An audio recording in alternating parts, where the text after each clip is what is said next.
Welcome to BOJ's Trending News for top stories in local, regional and international stories with sports and a local weather forecast. I'm Carla.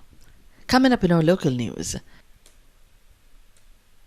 Tourism Minister says the country has surpassed the 2 million mark for arrivals at the end of May. NWC ramps up actions against illegal and delinquent customers. Curfew extended in Central Village, St. Catherine. Security Minister reiterates commitment to fighting human trafficking.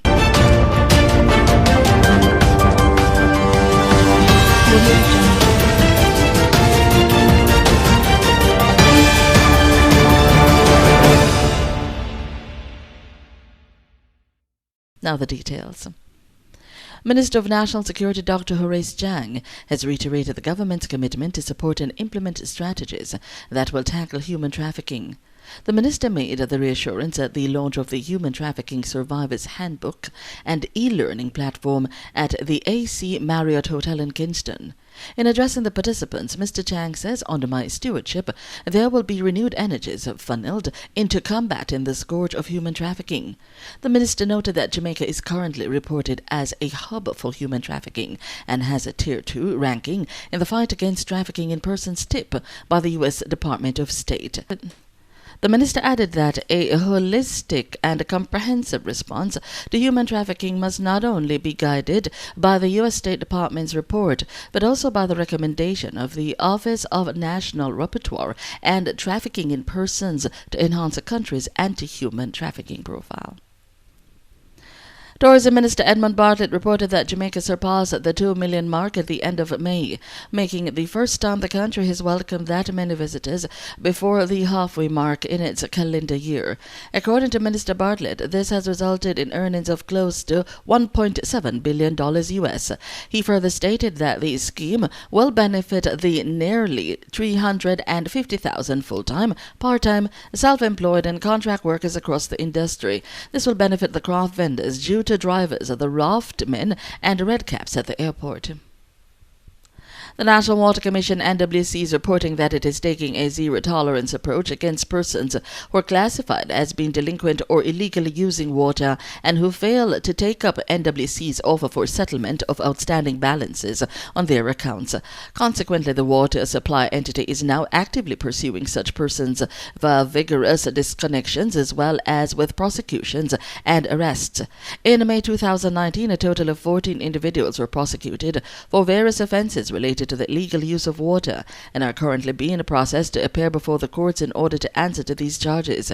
Additionally, civil lawsuits are also being prepared for another 36 delinquents who have failed to make settlements with the NWC. Several operations carried out across the Eastern Division by the NWC's team have uncovered over 219 illegal connections, while another 1,963 inactive accounts have been targeted for follow-up action to address outstanding balances valued at over Jamaican $187 million. During the period, the NWC also served 641 notice letters advising of the intention to commence court action for recovery of balances, while another 403 accounts were back to charge for a total of $5,942,920 for the illegal use of water on an existing account. Those actions include bypass connections as well as illegal tampering. Therefore, the NWC is urging persons to take advantage of its Welcome Back program, which is targeted at providing easier access for inactive and illegal users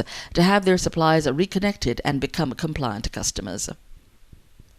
The 48-hour curfew that was imposed in sections of Central Village, St. Catherine on Monday, June 24 to Wednesday, June 26 has been extended. The curfew will now remain in effect until Friday, June 28.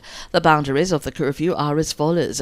Along an imaginary line in the vicinity of the Jamaica Defence Force range from the western border to Windsor Heights open field on the eastern border. Along an imaginary line running parallel to the eastbound lane of the Mandela Highway from Astrom on the western border to the National Water Commission pump house on the eastern border. Along an imaginary line from the northern border vicinity of Windsor Heights open field to the National Water Commission pump house vicinity, the southern border, which runs along the eastbound section of the Mandela Highway. Along an imaginary line traveling from Windsor Heights running parallel to the Jamaica Defence Force range to Astrum vicinity on the Mandela Highway. During the hours of the curfew, all persons within the boundaries are required to remain within their premises unless authorized in writing by the ground commander. The Petroleum Corporation of Jamaica, the PCJ, through its Energy Efficiency and Conservation Program, will be carrying out air condition and retrofit projects at 3 Jamaica Constabulary Force locations at a combined cost of $126.5 million to improve energy efficiency and conservation at the facilities. The contract signed with the Geddes Refrigeration Limited will see the installation of air conditioning units at the JCF's Mobile Reserve in Kingston, Maypen Divisional Headquarters in Clarendon, and the National Police College in Twickenham Park, St. Catherine. Under the contract, all facilities would benefit from the installation of energy-efficient air conditioning systems that utilize variably refrigerant flow technology, which regulates airflow in response to building occupancy and conditions. The systems will include a state-of-the-art web-enabled building management system, which will be used for monitoring and verification of data, as well as cool roof solutions.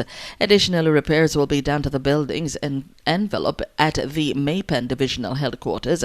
An inverter mini-split AC units will be installed in isolated sections of the Mobile Reserve. Upon completion of the installations, which are scheduled to take 12 months, it is anticipated that there will be an overall reduction in electricity consumption and operating costs at the locations. Those were your top stories making local trending news. Now join us for news from across the region, as well as our international stories, sports, and local weather forecast from across the region. A shark attack has killed a Southern California woman vacationing in the Bahamas. Royal Bahamas Police Force Deputy Commissioner Paul Roll said 21-year-old Jordan Lindsay of Torrance was attacked by 3 sharks on Wednesday near Rose Island while snorkeling with her family. KABC-TV says Lindsay's parents and other family members saw the sharks and yelled a warning, but she did not hear them in time.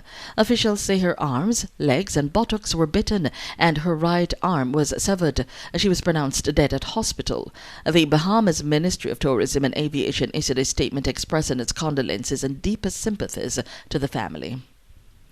In international news, car maker Ford said today it is shedding 12,000 jobs in Europe as it streamlines operation in the region to increase profitability. The job cuts are part of a broader restructuring that includes the already announced closure of 6 plants in Europe.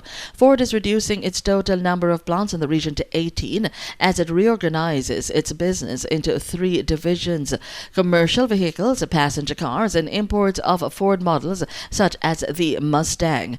Ford of Europe said that the positions in Europe would be eliminated mostly by voluntary separation programs through the end of 2020. Some 2,000 lost jobs will be salaried positions, part of 7,000 white-collar jobs being cut as part of global restructuring by the company based in Dearborn, Michigan. Over in our sporting report, the world number 1 sprint hurdler Janique Brown has signed a professional contract with Puma and has gone pro. She reportedly signed her contract last Thursday night, the same day of the start of Jamaica's national championships, to select a team to the IAAF World Championships in Doha, Qatar. The 21-year-old Brown, a sophomore at the University of Arkansas, has set a world lead in 12.40 seconds, that is, to win the 2019 NCAA title, setting a new Jamaican national record in the process. However, she was unable to show her talents at the JAAA National Championships in Kingston on Sunday after the 100-meter final was aborted.